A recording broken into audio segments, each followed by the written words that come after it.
Hey, it's Tim Lee. Welcome to the Montana Lifestyles podcast here at the Great Western Show. We are hours at the time of this recording from the show being done, which breaks my heart. This is my first show, and you know what? You take all this time, you set up, you see your friends, you get to connect with everyone, and then boom, it's over just like that. Daren, I have had you on my radar for the last 3 days to get you over here to get an interview with you, and I'm finally getting you now at the very end of the show. Your work is insanity. It's beautiful. Awesome. You dedicate yourself, obviously, to light. I love that. It is so clear. The light and the subject matter. I mean, wildlife and out in the open, out in the mountains. I mean, that's what I live for. Yeah. I love being out there, and I love taking those experiences, bringing them back to the easel, back to the studio, and hopefully what I do is it gets people to remember. It brings back emotions from maybe times or experiences they've had out in the wild. So, love doing it though. Good, and your work, it shows. It shows. Thank you. My favorite piece that I see, and I'm sure everyone would agree with me, because your rams that you have right on that left wall on what you got, the way that you've lit those horns where it looks like the sun's hitting it, my eyes go boom right to it. And the thing is, it's not a large painting. I would say it's a medium-sized painting. It looked like what, 24? 16 by 20 or 16 by 20. Yeah. That's it. So just a little smaller than 18 by 24. It stands out like a very beautiful sore thumb. I mean, it's absolutely gorgeous. I'm a fan of rams, as you can see. There you go. And I'm not even doing the right kind. I'm doing domestic rams. But the thing is, your lighting on that piece in itself. Hey, Liz, your lighting on that piece by itself is incredible. Yeah, absolutely that's cool. Incredible. Well, it's always funny, and you obviously probably know too, is that my favorite piece is the one that's just off the easel. You know, I just finish it and I think, oh, I've taken it as far as I can go, and either I love it or I hate it, but most of the time I love them when they come off the easel. And so that was one that I just barely finished before this show. Yeah, so it's brand new, and for me it really excites me. I think it turned out well, and so we wanted to try to put it in a prominent place in our. You did great. Yeah. You did great. There, so. Yeah, you've missed, if you haven't come to the show, you've missed some incredible artwork. I've had the chance to interview some incredible folks, and I got to ask you a little bit about your process. Okay. You got any brushes that you like to use? Brushes I'm not real particular with, but I try to do palette knife as much as I can. Seriously, palette knife on? Wow. So palette knife as much as I can. It helps me to block in, helps me to get paint on the canvas.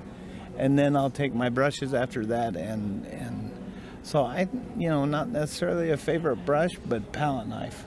Wow, really? To me, that helps. I can't tell. Yeah. I can't tell. There is such a look with palette knife. You have to be a very loose thinker to get the kind of work with a palette knife the way that you guys do. So you have a very open mind, don't you? I'll try anything. Yeah. It's if incredible. it works, it works. If it doesn't, well then I go on, try something else. Favorite kind of paint that you like to use? I like Grumbacher. Grumbacher. Yeah. I have not heard many people say Grumbacher. Have you? Yeah, you know, everyone's the Gamblins and the Winsor and Newtons, or the blue.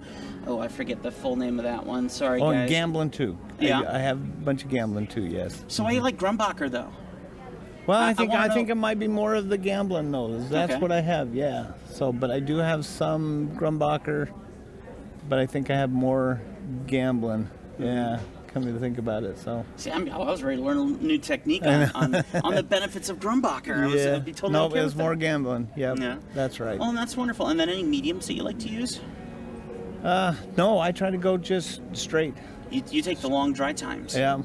I'll take it straight from the tube and put it right down on my on the palette and then right onto the canvas. So for those who don't know, there's kind of two schools of thought. One is straight out of the tube, pure pigment, get it on there, and then allow 6 to 8 months to dry before you varnish and whatnot. And even in that 6 to 8 months, you can still have layers underneath that could still remain wet for years to come. Right, I'll retouch varnish if I feel like I need to, but a lot of times I try, and I love the process when you do get to the point where you can varnish, and obviously it brings out some of those dark values where they might be matte. They're going to be a little bit. You'll be able to see more of what it looked like when you painted it, and that's always exciting. But if they make it 6 months, then I put the varnish on them. Sometimes they just don't even make it that long. They're sold and they're gone. So. See, my thing is I'm ADHD. I'm always jumping around like crazy. So I love the liquids and the whatever the name is of that stuff so long story short, when you add liquid to your paints, that increases dry time to insane amounts, and so I use an awful lot of liquid, and I can find myself with a dry to the touch, maybe slightly tacky paint overnight. And so my brain works okay with that. I don't need that extra mixing and smoothing time between layers. So for you have 6 months dry time, and even in that, every time you add some more paint, well, you've just added more to that timeline, But the work that happens when you go straight out of the tube is really beautiful. Yeah. It's a little bit more opaque, and I can get a little bit more texture with it. I've grown to love texture though, and so you want a lot of paint on your getting some texture on there, getting those highlights to stand out.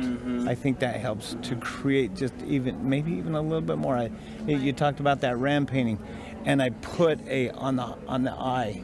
I put a little reflected light on the eye from down below, but it looks so cool here because I took that little brush stroke that I put at the bottom of the eye. When you put that light on it, the light catches. It catches that thick paint on there, and it just gives it a little bit more luminosity that.